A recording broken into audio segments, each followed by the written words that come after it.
Okay.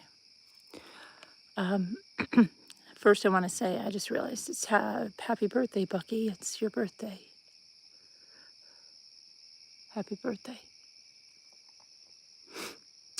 Um, why I'm making this video is just that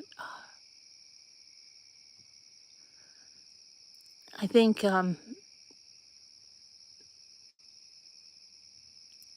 you talk about grief comes when you don't expect it, when you don't want it, when you live with it. But it comes in waves. And I've been going through a rough few weeks, maybe months.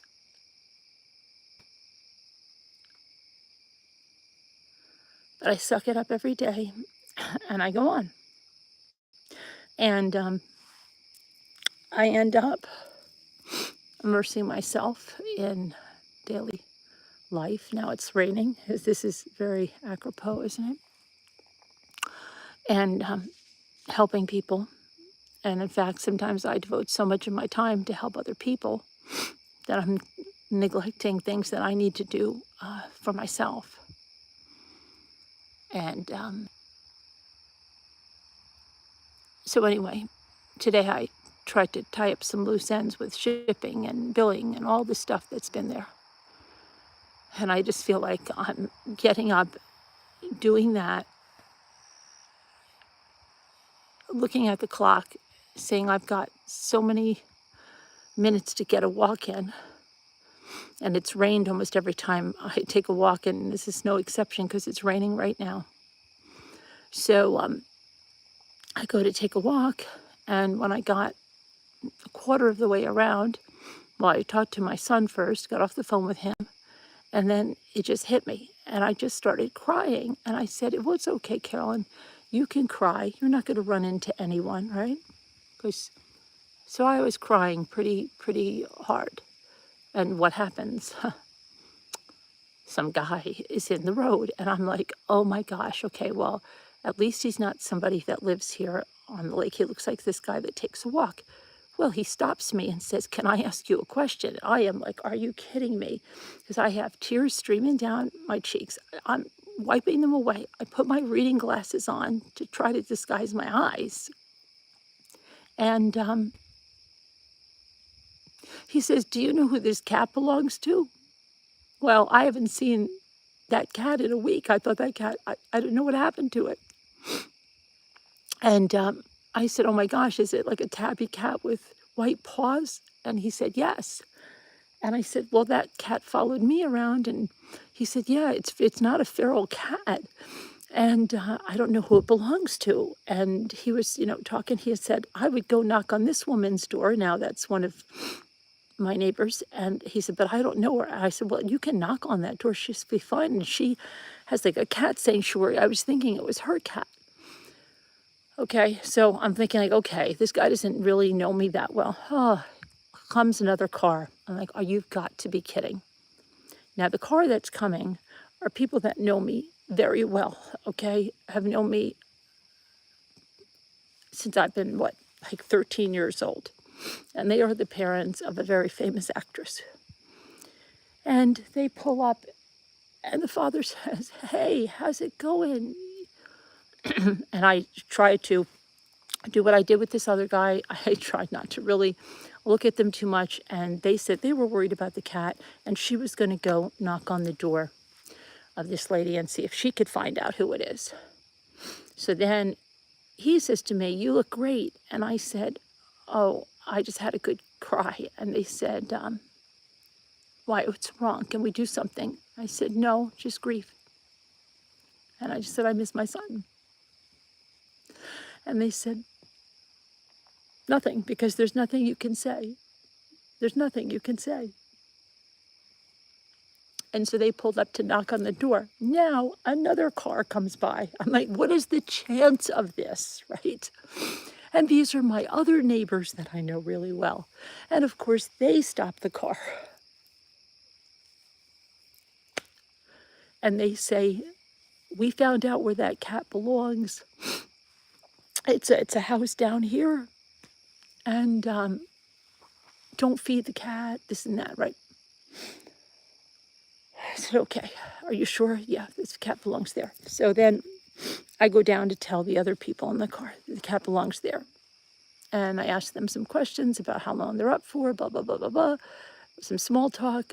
And then they had groceries. I had to get on my walk. I went on my walk, and I just thought, what the freak are the chances of that? You think you could just let yourself have a cry, and everybody and their brother is out. But that's not it. So after I passed their house, it started all over again. And down comes another neighbor. This is like insanity. I walk this lake every day and never run into people like that amount. So they'll probably all be like, yeah, I don't know. But that's what grief does. Grief just comes in, and grief just hits you, and you don't know when or where or what could trigger it. And it just does.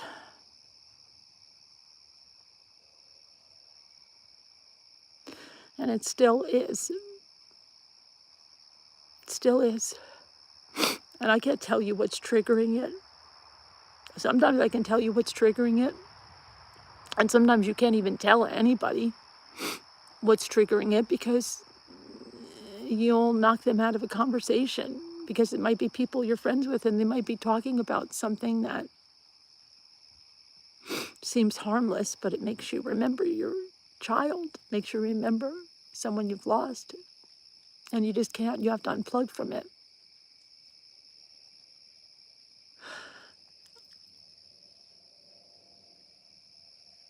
So, yeah, it's just, I've been like struggling all day. And you gave me a hug before I left, because I'm really overwhelmed. I'm overwhelmed with a lot of things. Sorry, Tam Tam. Um,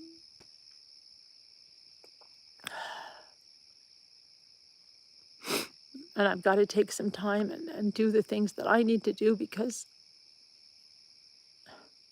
if I don't, I'm going to be in trouble. And there's letters I need to have written. There's things I need to get done that have deadlines.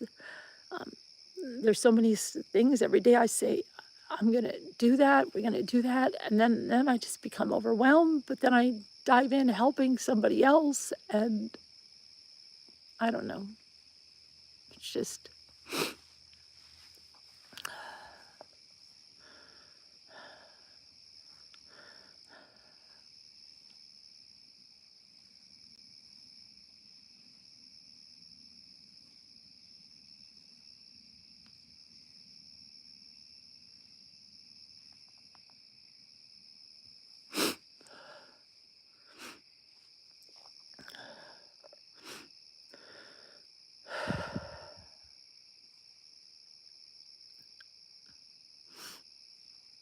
yeah, it's been overwhelming a lot, Muka. It's been overwhelming a lot.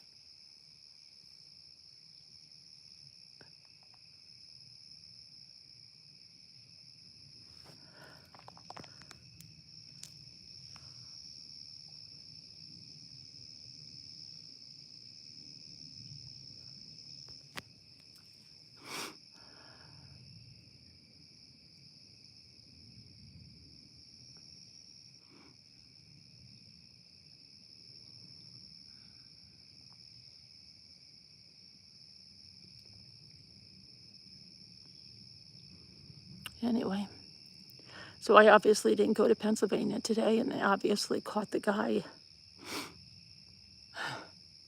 It's ironic that one of the guys that was like having 12,000 people watch him standing at a stop sign at an intersection totally missed it. by being on a plane. Yeah. But, yeah, they got him.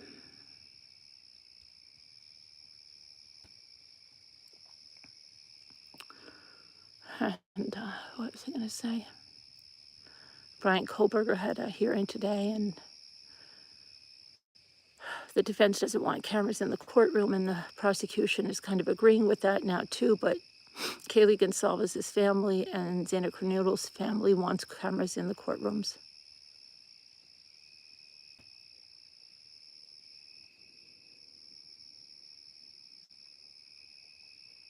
So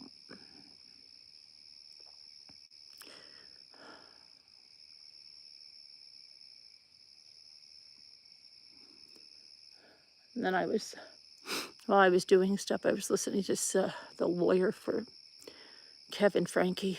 Oh boy, his defense, it's so easy to see what his defense is going to be. Hi, Creatively Inspired. How are you?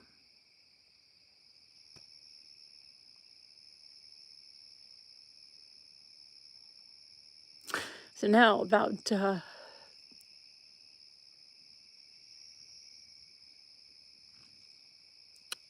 my neighbors over there are probably calling Jimmy to see if is Carolyn okay, because we just passed her walking around the lake crying her eyes out. Is she okay?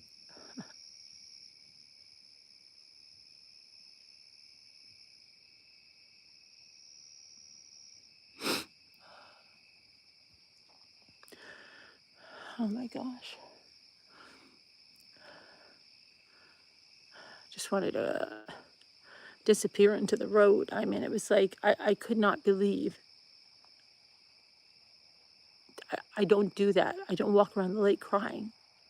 And the first time I gave myself permission to do that, I just can't even believe how many people had to be around. It's crazy.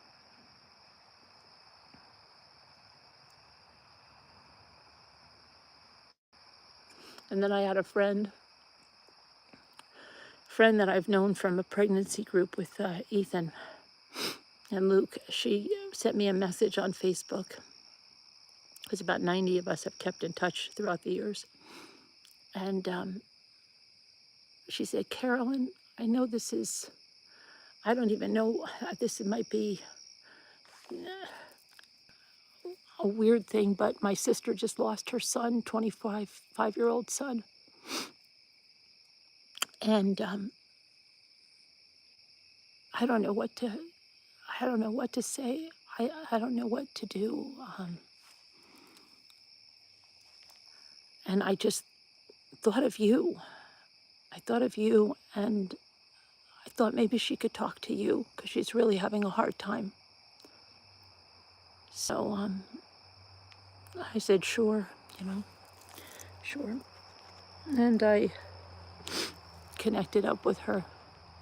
Thing is, she's very lucky, because the 25-year-old had like a 5-year-old son. So she has a piece of him. He got to be a father, and she has a piece of him. And I told her how blessed she is to have that part of him.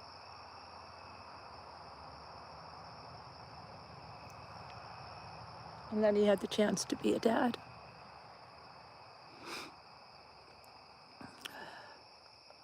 So, but other than that, everything sucks, right? There's nothing positive about losing your child. There's nothing.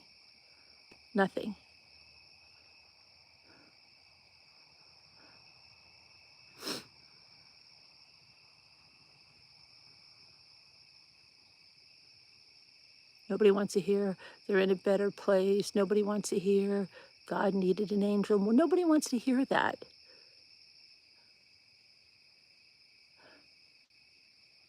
Apply it to your kids and see if you'd like to hear that. I doubt it. It sucks. It's wrong. It shouldn't happen. It's not in the natural order of things.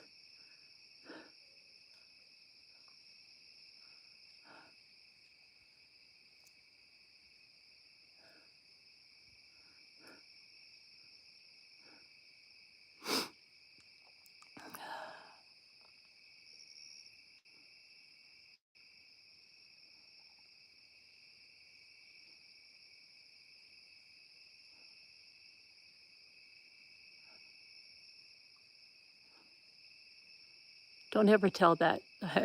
You know, when they say the things don't say to a grieving person, don't say those things.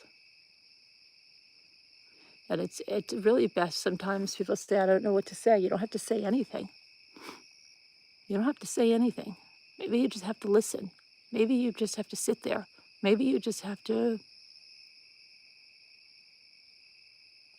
show you care. It's not something that you say.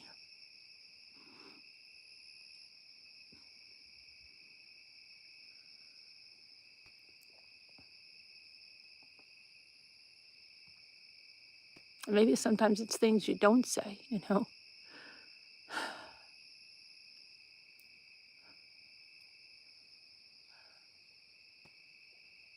That's what grief will do.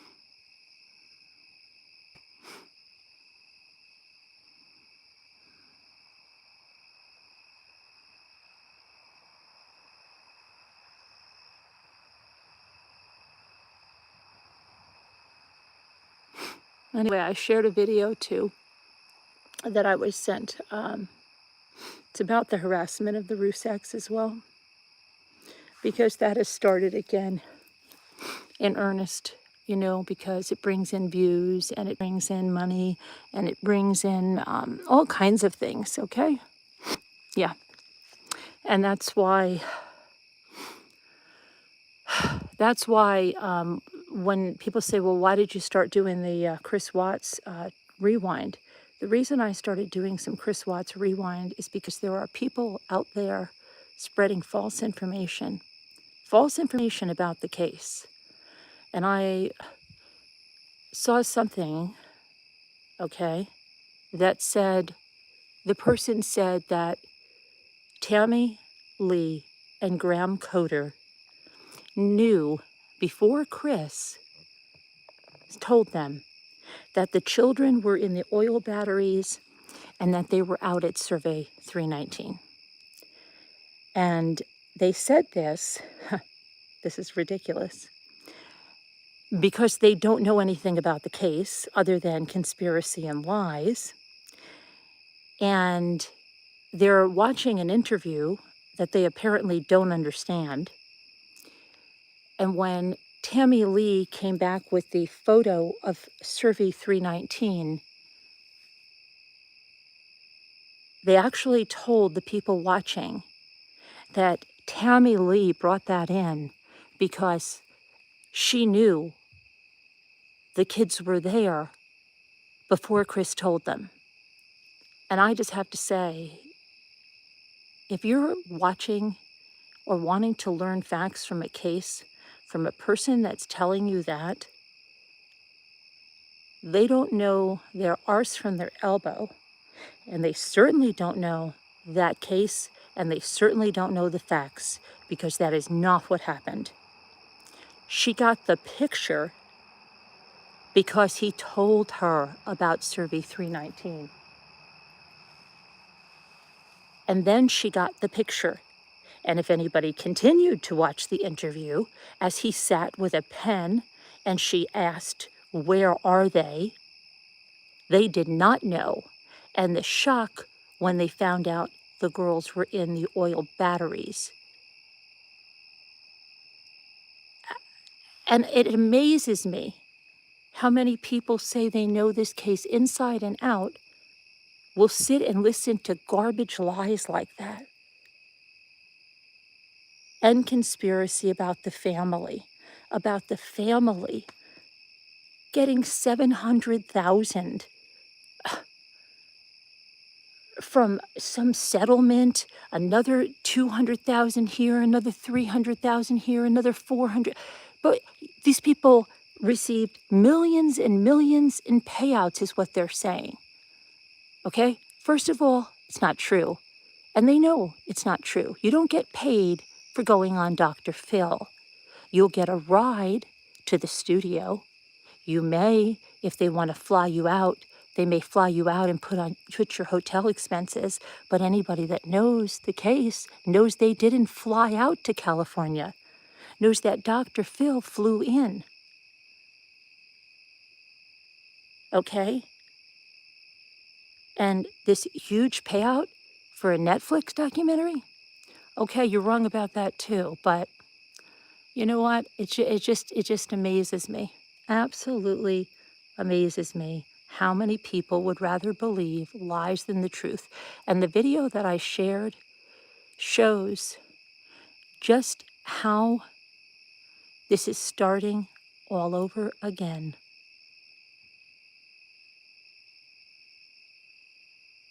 And the last people that should be opening their mouth about scamming people for money are opening their mouths. So, you know what? If you want to believe that crap, then you certainly cannot be anyone that's using their brain. Absolutely not. But there is a video, and I shared it. And if you want to share it, share it. And if you believe that victims' families should be off limits,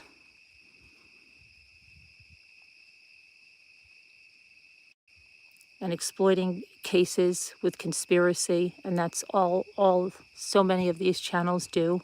We see it just in this freaking manhunt. In this freaking manhunt, okay, you had channels that streamed 16, 20 hours a day telling people something was imminent, doing nothing but just streaming the same exact image on the screen. And then you take a look at their other content, and it's Idaho 4 case conspiracy, this case conspiracy, and that. It's all it is.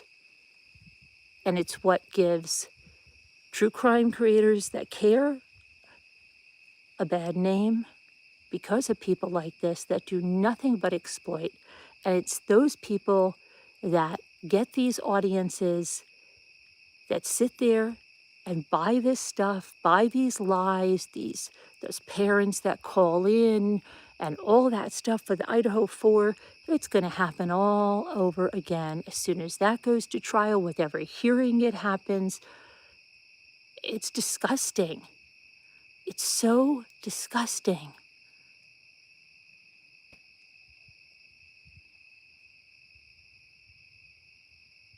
And the profit margin, you see these people with this surveillance going 24/7. Their graphs before that are flatline. Then they fly up 50,000 subs, you know, a million views, this and that. And then what happens? Down. Okay, we have to make something. Let's make another conspiracy about Idaho 4. Okay, and they get immediate gratification, immediate for their lies. And I'm telling you, when you're sitting there and you're going over cases with facts, you think to yourself, like, what the heck? You know, this is like crazy that people would rather believe lies, but they would. Jennifer Dulo's case. And I know last night was a really bad night to do that because everybody and their brother was watching a radar feed that just circled around and sort of that nothing was going to happen last night. And the Jennifer Dulos case, Jennifer Dulos has still not been found. Her body has not been found. And that case is so complex and so interesting, and yet is still unsolved as to where her body is. But suddenly now, you know, what made this manhunt, this particular one, be the one that got covered 24/7? Because you certainly didn't see it with any of the other recently escaped convicts. And we've had a few of them in recent days. But this one just became the be-all, end-all. They didn't even cover Brian Laundrie like this. You didn't see people going into the Appalachian trails and staying there, and you saw people camped out in front of the house with bullhorns. But it's like crazy. Like, what? This guy from Brazil, this was like, and people that didn't even live in the area. The funniest thing is people that lived in the Netherlands, creators I'm talking about, nowhere near here, and they're just acting like they're right there.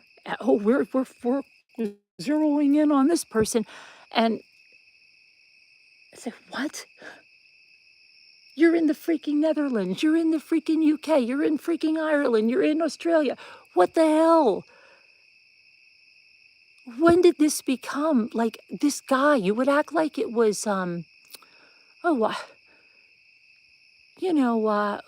would, if O.J. Simpson was in prison and he was on the loose, then I'd say, well, maybe people are like looking. But other than people that live in the area, and other than like, what was the 24/7, we have to be on this news feed.